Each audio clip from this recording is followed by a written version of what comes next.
Jadi dari awal kalau dari PT MTP sendiri masuk ke Desa Paben itu tepatnya di tahun 2021. Awal pengurukannya kebetulan di dusun kami yang ada di Dusun Wonosari. Yang mana di awal pengurukan itu juga sudah ramai. Waktu itu masih Kepala Desa Ibu Dr. Haja Sriatun. Jadi sempat sampai Ibu Kepala Desa kami menegur kepala teknis pelaksana lapangannya mungkin ya saat itu untuk memberhentikan alat beratnya biar tidak beroperasi dulu selama memang legalitas kepemilikan haknya dilaporkan atau diberikan kepada pemerintah desa, karena memang kami pun ada peraturan desa yang mengatur terkait pengurukan itu nanti ada syaratnya dari legalitasnya apa saja, izin ke Perkimnya, dari PU dan lain sebagainya, itu sudah ada semuanya di Perdes itu. Tapi sampai dengan pengurukannya selesai, pihak MTP tidak sama sekali menyetorkan bukti legalitas kepemilikan hak tanah. Jadi kalau di Wonosari itu ada kurang lebih 5 atau 6 ancer yang disetorkan hanya kurang lebih 1 ancer aja. Sisanya tidak sama sekali sampai hari ini.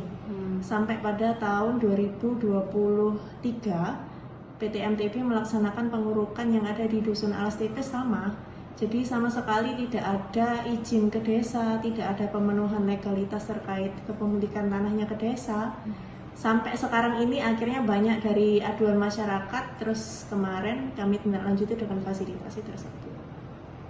Kalau di Alas Tipes sendiri memang izin seperti apa yang tidak dipenuhi oleh PT MTP sendiri? Kalau pengurukan utamanya legalitas kepemilikan tanahnya ya Mbak ya, karena memang sampai sekarang pun yang bersangkutan tidak dapat memenuhi itu. Jadi beberapa kali ke desa pun dari Pak Yuda sendiri juga tidak pernah hadir. Dari 2021 itu juga kami undang nggak pernah hadir. Yang hadir memang hanya legalnya atau enggak yang kepala lapangannya atas nama Pak Jamal itu yang sering kesini.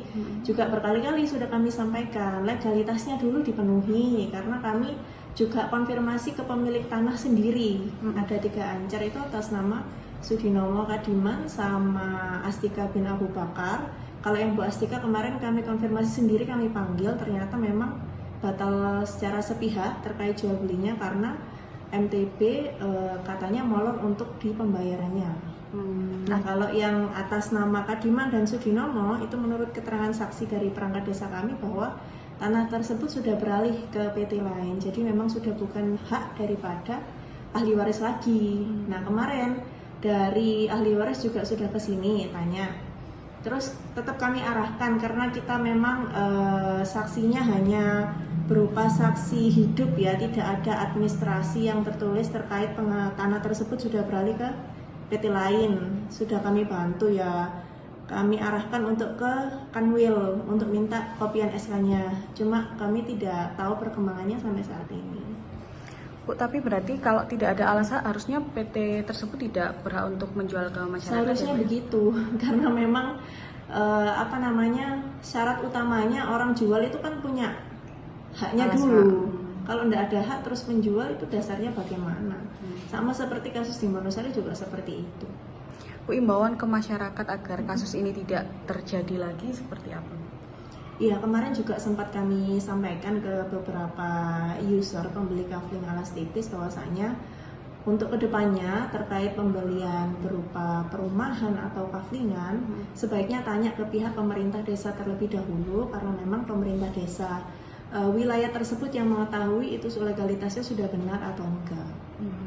Itu sih Mbak. Kalau terkait perkap yang melarang dan tidak menerbitkan lagi izin untuk kafling memang sampai ke desa juga, artinya tidak boleh ada usaha kafling juga atau gimana? Betul, kalau untuk Perbup yang di tahun Perbup Sidoarjo tahun 2018 itu memang jual beli terakhir untuk tanah kafling itu di Desember 2020 ke bawah. Jadi kalau pembelian jual belinya di atas tahun itu memang sudah tidak diperbolehkan lagi terkait pembuatan usaha tanah kafling.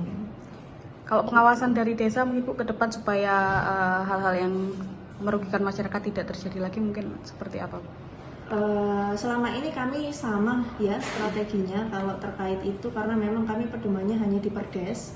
Jadi memang kalau ada pengurukan kami juga info ke masyarakat kami juga ada grup di keluarga besar, itu isinya lembaga RT RW dan lembaga lain yang terkait. Kami infokan untuk men-stop kegiatan tersebut atau enggak, minimal melaporkan ke kami sehingga kami juga bisa bekerja sama minimal dengan Satpol PP Kecamatan untuk itu tadi memberhentikan kegiatan tersebut sampai dengan pemenuhan legalitas. Berarti sampai sekarang yang alas tipis sudah dihentikan oleh desa ya? Iya, itu bukan sudah sih, berkali-kali kalau dihentikan dari desa. Cuma kan memang kita juga nggak mungkin ya 24 jam berjaga di sana untuk menghentikan alat berat yang beroperasi. Itu yang kesulitan kami sih selama ini. Download Tribun X sekarang. Menghadirkan lokal menjadi Indonesia.